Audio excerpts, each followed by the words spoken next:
Good evening, everyone. The DFR Down Under show is back for another round of the AFL this week. Smatho 10 is back here with our regular co-host here in Big Hef. Big Hef, as you can see here this evening, is Gold Coast bound with a lovely backdrop there for you, Hef. You little bastard, getting the little holiday straight away. So, welcome everyone to the show. We're going to start off with some hashtag breaking news straight off the Twitter feed. Hef, can you rely us what this breaking news is this evening for the show? I can, Matho. Nat 5 out. Not a big surprise after he got cleaned up last week, but I wouldn't want to take on the Eagles in their current form either, but he is out. So do what you got to do. If you're silly enough to have him in your Supercoach or your fantasy teams, get him out. Get him out this week. I do have him in Supercoach, so I might have to leave that. We might come back in around 10, 15 minutes' time. We'll talk about the repercussions of the old Nat 5 out. So, hey, let's get on with the show. And as always, after the little technical difficulties of last week, we missed out on Smatho's 2 thumbs up. So it's back this week. Smatho's 2 big thumbs up. Let's get into it from the particular games from last week. And we go back to last Thursday night. And Twitter lit up when the seasoned DFS pro here in Australia, Chris Eddie 999, just went whooshka and cleaned up on the Thursday night. Now, Hef, he had a lovely stack of Crouch, Dangerfield and Sloan, and I have to give you a little tip of the cap here for the Sloan take. It was quite a performance, wasn't it? Yeah, he took top 3 spots, Chris Eddie, so anyone that can do that obviously knows what they're doing. Yeah, the big guns went big last week, didn't they? Danger. We talked up Danger on the show, and yeah, it wasn't rocket science, but he just went berserk again, Danger. And he's back in town this year. They're not mucking around with him up forward anymore. Now, we missed a little sneaky forward in my eyes, but we might catch him next time. Then on to Friday night, we're going to give the L2 thumbs up to a lovely username, this one, Clange1981. He took out the first place in the Friday night game, which was the elimination final, and it was a good side in the end. It was kind of lower scoring, but Clans, you get 2 thumbs up from me very shortly. Then we went on to the big slate on Saturday, the 4 games on the Saturday, and looking at it pretty late, we had the DFR 26th ranked member in Willian09, and he was on an absolute heater. He had pretty much all the top 10 spots locked up, but then all of a sudden from the clouds, Holy Moses come through and snicked him with a 960-point effort. As you can see on the DFR website, you can just check out the article with his particular team. And let's talk just quickly through his team. And we touted that Collingwood West Coast would be a big scoring match, but lo and behold, was there any Collingwood players in that particular lineup? No Pies. I think you might have touted that was going to be a big scoring match, Smatho. I'm a staunch Eagles man. I knew we had the Pies covered 4 times in a row. I don't know how many times we have to beat them to be favourites anymore, but no Pies in the winning lineup. So that might change this week now they get to play the Dogs, but well done, Holy Moses. What a great username that is. Look at you up and about with your West Coast gear, knocking off the premiership favourites pretty early, and he's just yeah, good on you. I will have to say, you should be, but you're not. I will have to say, Holy Moses, Sydney stack with the GW stack. 2 thumbs up for you, mate. Well done. And then we went on to Sunday, and Sunday was the 3-game contest with the Freo game, the St Kilda, the Bulldogs, and the Gold Coast, and obviously North Melbourne versus Hawthorn. I didn't actually catch much of this because I was actually playing some golf on the weekend, but I have to say this username correctly, IKAFRI 15. He's come through with the goods with a lovely side on this Sunday. A bit of Michael Waters, who was a bit underpriced, the Bont, Liberatore, Lukey Ryan. Do you love Lukey Ryan's haircut? No. It was an absolute stinker. Look at that, though. He got the win with 44 from Taron Thomas.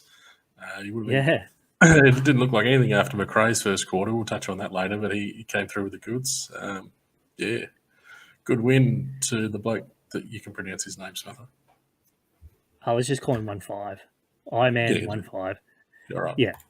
So all of you four of the big winners over the AFL weekend, you get my 2 thumbs up. Well done. Hef, where were you? I'm still waiting for your big win so I can give you a massive 2 thumbs up.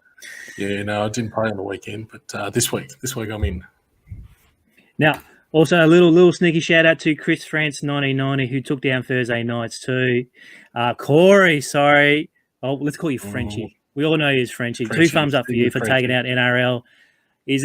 He's one of the best riders that we have here on the DFR side for NRL contests. So do make sure you check out his previews, and I'm sure you'll have a sublime preview for another Broncos game on Thursday, which we'll touch on a little bit later. Another one. There's the arrogance though from Frenchie. He just gets on there and he tells everyone what he's going to do, and he just beats everyone anyway. So what more could you ask for? He walks the walk, Frenchie. So get on there and read his stuff. It'll be up tonight. So and just got to be, and you got to be better than him. You just got to be better than Frenchie. So, hey, enough of the pumping up. Let's get into the games for AFL's round 4. And again, it all starts Thursday night with Sydney versus Melbourne, playing at the wonderful surface of the SCG. Sydney are currently a 5.5 favourites. The game totals at 164.5. The team news came out this evening with young Hayward suffering a broken jaw, so he's actually out for a couple of weeks. Jared McVeigh pulled a really bad quaddie, so he's going to be out to 6 to 8. In comes the side of Kieran Jack and Justin McInerney, who's a young 18-year-old athlete from Sydney, so he's going to be bare bones 5K on DraftStars. For Melbourne, Alex Neil-Bullen is kind of the scapegoat. He's been kicked out of the side. Kay Kondashini's had some delay concussion, so he's actually out for them. Billy Strett and Braden Preuss, the big ruckman, comes in for Melbourne. An injury cloud is still over Tom McDonald. He has travelled with Sydney, but let's see if he gets up with his ankle. But he's been pretty rubbish this year anyway, so I don't know why you would consider him in DFS. Just to set this up for you, Hef, Melbourne are actually the 17th team in fantasy sports against at an average of 1696 points per game, so that's currently the second worst in the league.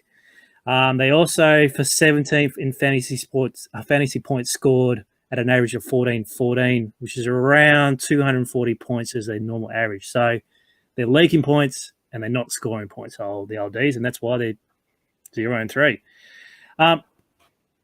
Sydney polled on a big 1,740 points as a team effort versus Carlton, and obviously Carlton are not that great with their fantasy production as well. Let's talk about this particular matchup on Thursday night. DraftStars have a lovely $40,000 contest again for us. And as always, let's start with the Rucks. Who are we looking at the Rucks for this particular matchup? Well, this was just the easiest ruck matchup ever to work out coming into the game until that team news this morning today. Can we just check that team news? I thought Kieran Jack retired about 2 years ago. Is that definitely he's back? He is back. He's back, and he's a little cheapy 8K on DraftStars too, by the way. Yeah. Well, I got sucked into him about 2 years ago when he was about 8K. I'll be having no Kieran Jack tomorrow night. Obviously, Callum Sinclair's been going berserk this year, but he's been feasting on teams like the Bulldogs, and then Sam Jacobs went down when they played the Crows, and then third string ruck last week for Carlton. So he's now coming up against Max Gawn. It couldn't be two different ends of the spectrum. So, like Gawn, after we sprayed him after round 1, he's obviously back Gawn, and it was going to be the easiest thing in the world. And now they bring in Braden Preuss. Now, my theory is that Tom McDonald won't be playing, and we're going to see Braden Preuss spend the majority of the game forward. And I actually quite like it because I'm really keen to load Gawn. And I think with Preuss coming in, it's just going to muddy the waters for a few people, but not for me. I'm going all in Max Gawn on Thursday night. And, let's see how Preuss goes as a key forward because I don't think he's going to get a whole lot of time in the ruck. Yeah, I have to totally agree with you there. Just that notion of having Preuss available to select will take some ownership away from Gawn, so happy days, and I love that particular take from you there, Hef. All right, let's have a look at the studs for this particular matchup. Had some nice games from Sydney last week from Kennedy and Melbourne with Brayshaw. They're the two feature studs of the slate. Is there anything else that we can look at in terms of the studs? Well, Heaney, I think everyone in the world yeah. dropped off Heaney last week. I even traded him out of my fantasy team. Like, that was just ridiculous. I said last week he's going to carry this ankle forever, and he went berserk. He kicked 4 goals. He got that 120 that we've been looking for him for about 2 years. You always see 120 as that 10x for Heaney around the 12K, and finally he delivered it last week. But let's not forget, he was playing your mob, Carlton. Yeah. He kicked 4 goals. Like, Melbourne's going awful, but you'd have to say surely it's a bit of a harder matchup. And everyone loves playing Heaney, so that ownership's going to go right back up at the top. I don't really want to get sucked into it, but one thing with Melbourne, they're giving up plenty of points through the middle of the ground. Yeah. Joshy Kennedy, isn't he just back to his best this year? He's coming off a pair of 120s. Like Kieran Jack, I thought he was done as well, but no, he's back. Wow. Yeah, 14K is a pretty good price for Josh Kennedy. I expect him to be pretty popular. Tommy Papley's run through the midfield. He's actually doing a really good job in those centre clearances, Papley, which, he's not my cup of tea, Tom Papley, but 10,000, he's pumped a couple of 90s in his past 3 matches. There's plenty of value there with Tommy Papley. And you said Fizz Brayshaw, he's just dominating, isn't he? 16,000, I don't think that's too bad. They're the guys I sort of want to target up the top bracket.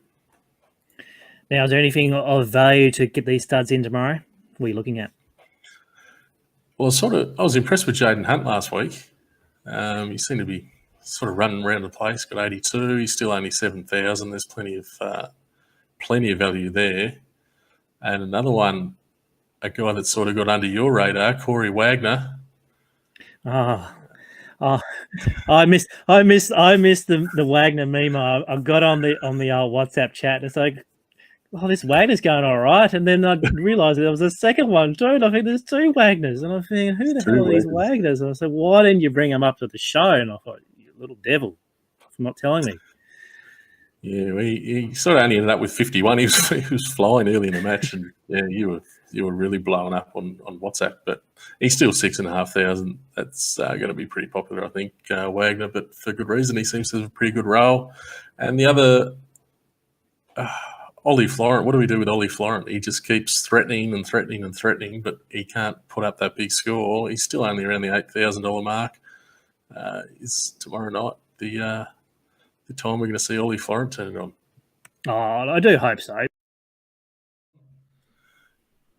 All right. Well, sorry for the technical difficulties there. That really, that's my fault for suggesting Ollie Florent against the Swans, and that's just crashed the whole system, and that's understandable because maybe I was getting a bit ahead of myself there with Ollie Florent. From there, we were moving into. Hello, guys. I'm back. Smatho's back. Back. What a disaster that was, Smatho. I've taken full responsibility for tipping Ollie Florent in. And we crashed the system. Oh, dear. All right. Well, we'll do some great hot takes. So let's just revisit those. Let's get back to the Saturday slate. Geelong versus GWS. Quick news then. Toby Green might miss, and Callum Ward's going to come into the side. We've got some big guns in the midfield, including Dangerfield, Whitfield, and Cornelio, all above 16.6. So you can't exactly choose all 3 of these guys. Quick thoughts on this particular matchup. If Ward does play, we've got Ward. Kelly came in last week. I think that just slows down Cornelio and Taranto, who had just their own ball the first couple of rounds because they were the men, and now they're one of the men. So they're the 2 guys that I'm just holding fire on a little bit. I want to see how they go when everyone's back into this midfield mix. As you say, we've got all the money to try and spend. We've got to work out who DeBoer is going to go to, Smatho, because hopefully then we can sort of eliminate someone. Any ideas? My hot take for this week here, DeBoer will either tag Kelly for the Cats. He's a bit underdone with his ankle, and you might just completely try and take him out of the game. He could possibly go to Danger, but I don't think Danger will hang around the midfield too much if he gets the tag and go straight up forward and try and exploit him up forward. So my tip would be old Kelly for the Cats. He might get the tag this week. I'd love to see him tag Danger.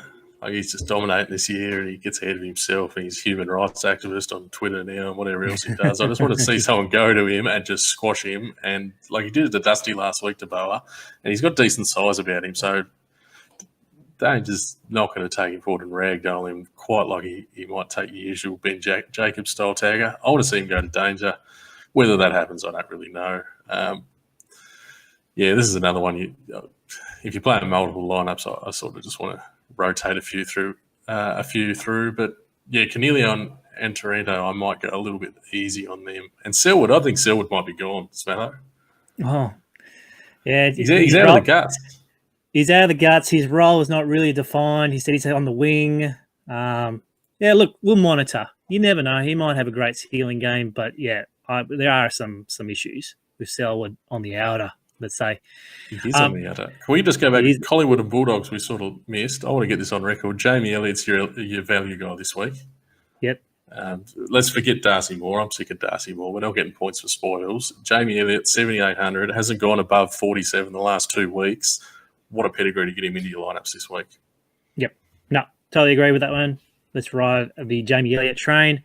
You missed my brilliant build-up there. Big $50,000 slate on the Saturday. We actually got 5 games to get through. So the second game on that slate is the Essendon versus Brisbane. People are starting to recognise Lachie Neale now. He's a hot topic in Supercoach and AFL Fantasy. And Draft Stars have just chucked a little $16,000 tag for him this week. So are we riding the Lachie train? The ownership will probably be there because obviously he's not the most expensive player on the slate and he's going gangbusters at the moment. I like Essendon's fantasy scores are okay at the moment. There was some good performances from your Heppels and your Merritts and that and your Smiths. I think Devon Smith is starting to get some little bit more ownership now because he was very, very low ownership for the first couple of games. Do you think Brisbane are going to go on their merry way and get to 4-0 or is Essendon have other ideas for this week? I certainly hope Brisbane are going to go on their merry way, but Essendon were better the other night. I don't think it's going to worry Lachie Neale a whole lot. We saw Gus Brayshaw get 129, so they're not going to tag him, are they, the Bombers? So I think Neale can just run around and do as he pleases. Yeah, so 16,000, it's probably still a fair price, and whether you want to play him, it's what's going to be pretty good ownership of the upsides there. He's a reasonable play again. Neale, obviously, I can't catch the Bombers. They're one team that I just can never work out. Like I loaded Kobe Much last week, and he was all over on a duck after about 2 minutes. Cooked her after 2 minutes. Yeah, so. Yeah, you can't. Brisbane don't give up a lot of points, do they? No, they don't. They're very, very lean on the. I think they're ranked either first or second in the league for terms of fantasy points against. And then you've got Essendon's spluttering forward line, and you've got Essendon's spluttering back line. It's just you can't rely on your Hurleys or anyone up forward up for the Essendon. So I think rostering a few Brisbane players this week could be the right way to go about it. One thing about Essendon, as bad as they've as up and down as they are, last year they didn't give up a whole lot of points, and Brisbane aren't giving up a whole lot of points. The good thing about this is we've got 5 games on Saturday. We can just wipe this game, Matho. All right. Let's just go. Right. Let's just get into some of the other games. Maybe there might be a couple of value selections pop up with obviously Essendon are going to have a couple of changes with McKernan. He played a half with a hamstring. He's decided he's not going to play with it anymore. Obviously, my man Marchie's gone as well. There's probably going to be a couple of guys come in who might provide a bit of value, but as far as the big guns, I'm going to look elsewhere. All right. Lukewarm take there. All right. A bit lukewarm, that one. All right. Port Adelaide versus Richmond. Oh, poor Richmond. They're absolutely a leaking tap for fantasy points, and I think they've already used 34 players in their side already. So, obviously, you're going to tell me we're going to stack Port players this week, are we? Oh, it feels dirty. We probably are. But look at it on the other side for Richmond. Okay, they might get flogged because now Cochin's out as well. There was a stat, just a crazy stat. Lawrence, Rewald, Cochin. There's been one of those blokes playing in every game since about 2008. So all of a sudden it's a bit of a rudderless ship there at Richmond. And yeah, Port's pretty obvious, and the prices have come down a little bit after playing Brisbane last week. But like someone's got to go and get the ball. Dusty's not going to get the ball. Well, Dusty's not even playing. Exactly, he's not playing. That was the other one of them. Yeah, well, he's not getting the ball either. Someone's got to get the ball. So maybe that opens something up for Richmond. Jack Graham or... Christ, who else have they got, Matha? There's not much there. They're not going to throw Snags Higgins in there. Lambert. Snags. Oh, yeah. Unleash Snags. That's what we get. Snags. Just we have to do something. Oh, maybe just Snags tell some jokes at half time and get the boys up or something like that. I don't know, but yeah, maybe a bit of Sydney stacks action again. I think he's only at 9K, so he might have to be rosterable. Oh, wow, Sydney Stack come from nowhere. Yeah. Yes. Yeah.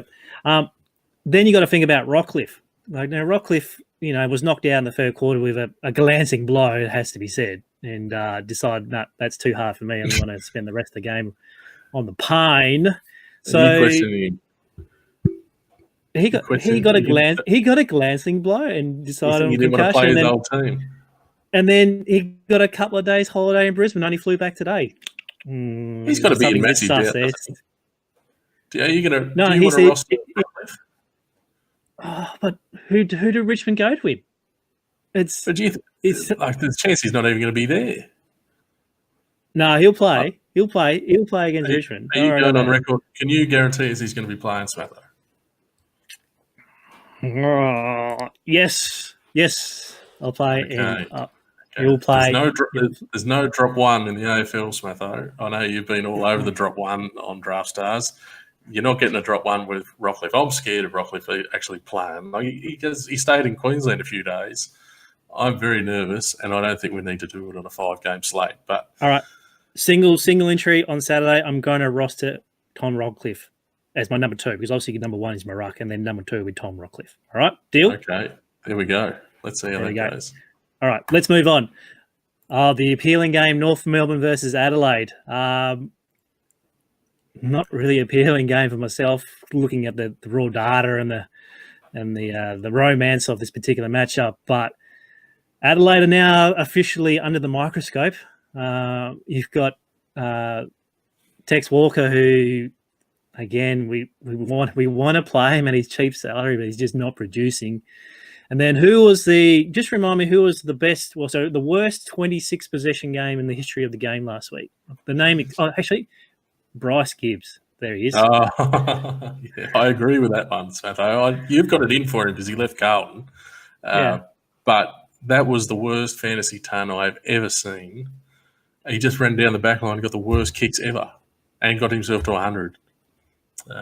It was hard to watch if you were going well on that single game slate because all of a sudden Gibbs' 100 just put a few blokes up there that didn't deserve to be. That was disgraceful, Bryce Gibbs. But, I'm with you on that one. Now, is there any love for the North Melbourne team? I saw old Dumont had a lovely game last week, but his salary has come up on Draft Stars, so unfortunately he's no longer a bit of a sneaky play. But again, low ownership will probably come from this particular team, from North Melbourne. Is there anyone that we should be looking at? From North Melbourne? Well, they're totally under the pump, North Melbourne. No one more than their coach. Is it Brad Scott at North Melbourne? It is. Let's go. I've had to dig for Brad Scott. I went to the footy show one year and they all come running out and I was right on the aisle. I went to give the high five and Brad Scott just gave me the fresh air. I've hated him ever since.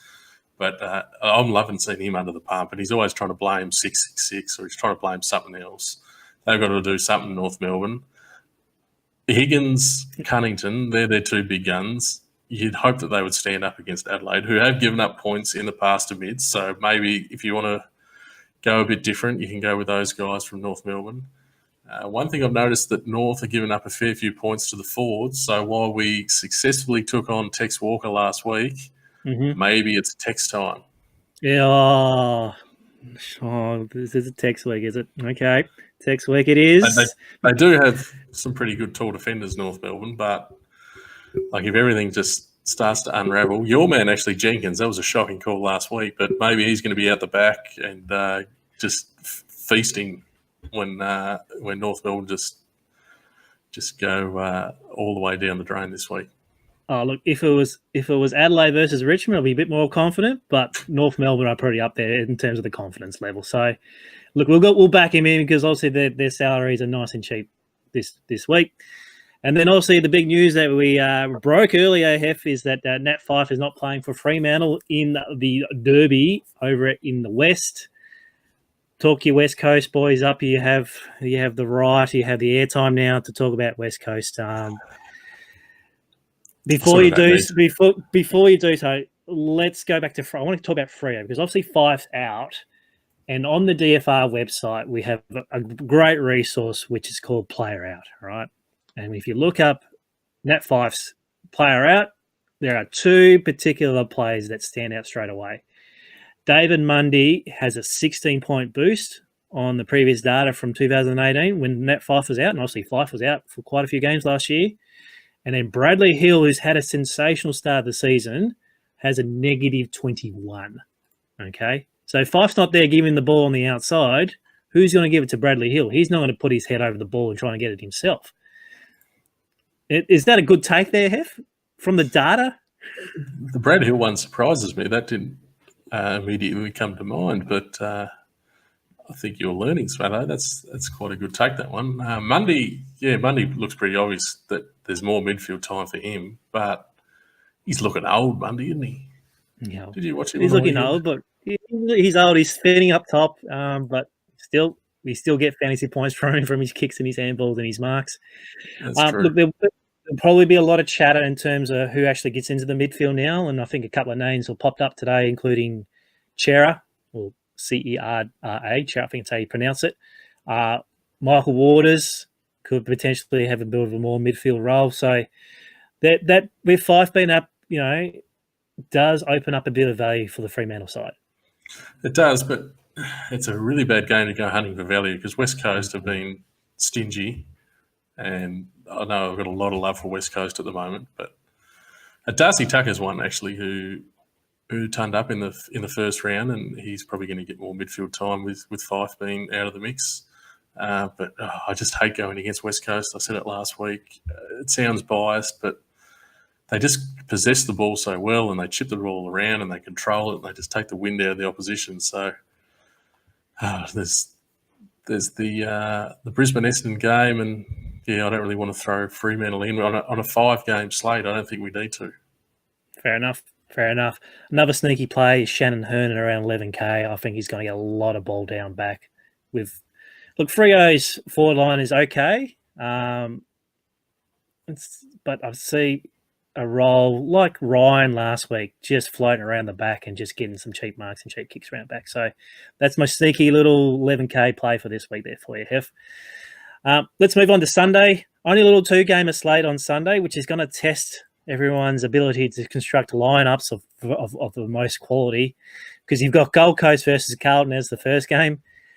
Gold Coast were actually 15th ranked in fantasy scoring last week, and also, as you touched on before, Carlton were dead last. Absolute shocker last week. So the bottom half of both teams didn't really score much as well. And if you check out the single slate cheat sheet on the DFR website, you can tell pretty much from player 20 ranked onwards, there's a lot of red on from the previous score. So without stating the obvious, obviously your studs are great, but is there anyone in that particular matchup that could potentially help you on that particular slate?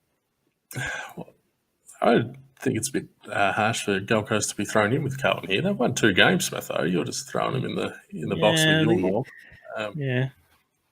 They got a lot of young blokes that people don't really know anything about because they're up at the Gold Coast and no one gives a stuff. So I reckon that gives you good ownership on some of these little-known Gold Coast guys. A bloke like Darcy McPherson, don't know who he is, seems to be scoring all right. Will Powell, our old mate Pierce Hanley. I actually came up thinking I might be able to cheer on Pierce from the sidelines up here on the Gold Coast, but I'm going home on Sunday afternoon, so I'm going to unfortunately miss the big blockbuster.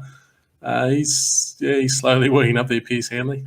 I think I wouldn't be surprised if a Gold Coast stack actually took home the bickies on Sunday.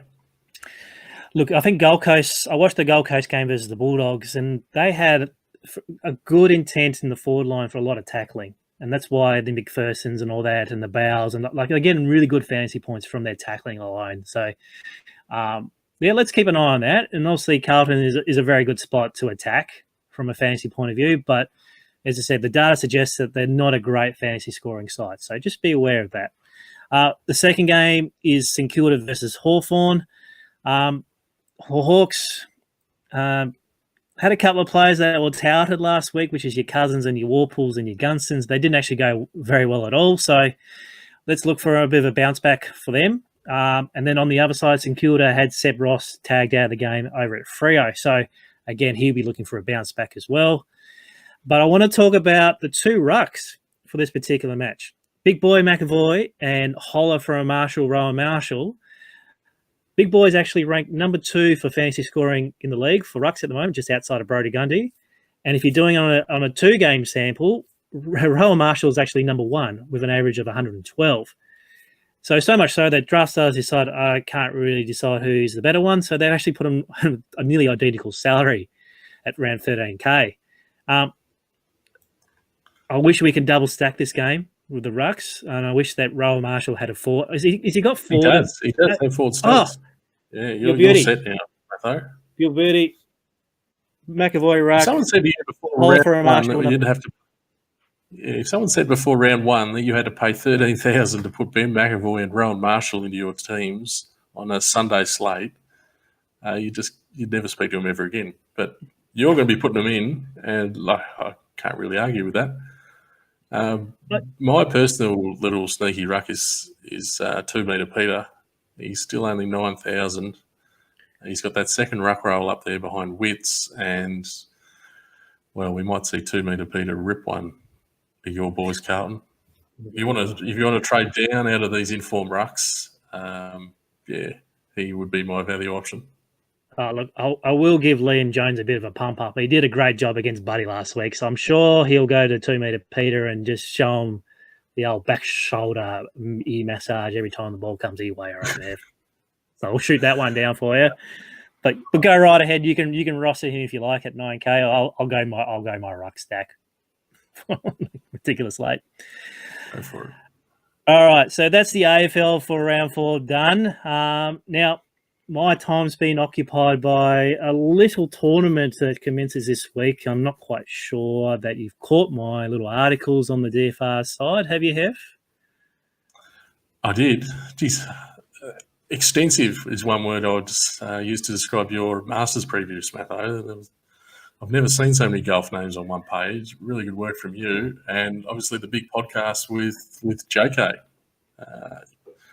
That was a ripper as well. How did you find that one? It was my second date with JK last night. It was a ripper. We get to talk about draft stars playing golf, and it's been a long time coming, and just had the opportunity to talk about the Masters, which is obviously the best tournament to dip your toes in for DFS golf because it's a small field. Majority of players are going to make the cut, and you're essentially trying to find a winner, which is a great way to go about it. As I said, I've teamed with the theme tonight. I've got my Matty Goggin Foundation. Do you know about Matty Goggin? I know about Charlie Goggin, so I know about Matty Goggin. Yeah, Matty Goggin, one of Hobart's finest golfers who nearly contended for a British Open a few years ago. And as you can see, I've got my Bastards hat. I'm actually pretty good at golf. I actually won a tournament on Sunday down at the beautiful Northwest Bay down here in Hobart. So super excited for golf. Look, we're not going to go over old ground. Go check my preview on the DFR website and also check out the podcast with JK. He has some brilliant strategies in terms of constructing lineups for this week with the salaries coming out from Draft Stars. So if you're not sure about how you go about it, get on the podcast and listen to our plays. Hef, do you have a winner in mind straight away? A winner? Here's a winner. He's pretty obvious. Rory's looking pretty good, isn't he? Roy's looking pretty good, but all the pressure's on Roy. Like even the big shows that are coming through on the old Foxtel channel at the moment are all talking about Roy and Roy only. So a bit of Tiger on the side, but Tiger just can't drive a long ball anymore. So Augusta is a long course, and you need to be long off the tee. The rough is non-existent, and Tiger's no good for me. Any other golfers Jordan Spieth. So someone told me Jordan Spieth has led the first round at 3 of the past 4 Masters. Is that right? That is right. He's 25-1 to lead it again. Yes, and let me quote what JK said on the podcast, which threw me back out of my chair last night. I nearly dropped the microphone. He says, "You can't even hit a golf ball, Jordan Spieth." Well, it didn't add up to me. So yeah, that's if JK said he can't hit a golf ball, how can he win a Masters jacket? But as you said, the course history is there, the data's there. He's been woefully out of form. He went all right in Texas last week, but at 25-1, sure, put a couple of units on Spieth to win the tournament. And I think the Dragon jumped on board as well. He saw a bit of value at the top 10, but as you said, you can't go past Rory. The career slam coming up. If he doesn't win, it could be seen as a failure. But there, as I said, it's the 50 top golfers, your grandpas, your amateurs who you probably won't see. But do check out the preview. I'm very excited. The contest kicks off Thursday night, so maybe a bit of halftime action, put in some golf lineups before it locks on Thursday evening. I'm sure you'll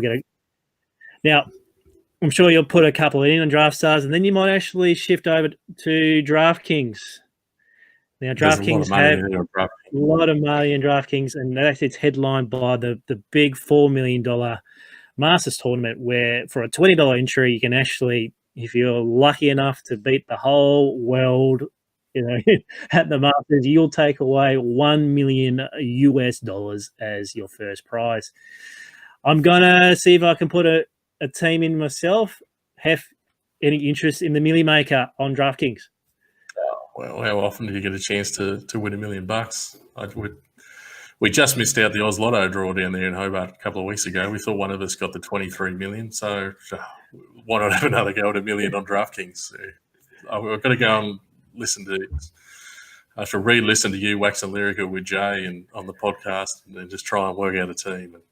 And then I'm going to have to throw it in Draft Stars as well. I'm going to get sucked. I saw Briz 17's got 50 teams already in the Masters on Draft Stars. I'm sort of going to end up that way myself, I reckon.